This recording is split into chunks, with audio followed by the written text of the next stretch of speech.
Welcome to the Slop Farm. Enjoy the video. You start by confirming access and backup methods. This avoids lockout. Sign into your Google account on a browser, not the app, so you see full security controls. Once signed in, open Security and locate two-step verification to view current methods. Make sure you can receive SMS or have your authenticator app ready. If not, prepare a backup phone or recovery email now. This first step ensures you can change or remove the verification method without losing access. You now proceed to modify or remove the verification method itself. After opening two-step verification, re-enter your password to access settings. Locate the active method, Authenticator app, SMS, or Google prompt, and choose Remove or Turn Off. If switching, add the new method first and verify it. Follow on-screen verification prompts.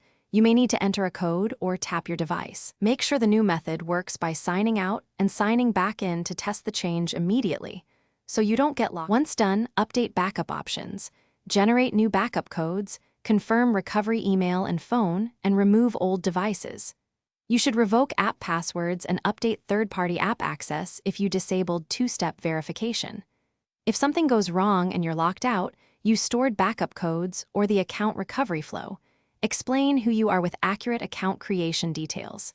If recovery fails, wait 48-72 hours for Google verification attempts and avoid repeating failed requests to prevent further delays. Thanks for watching.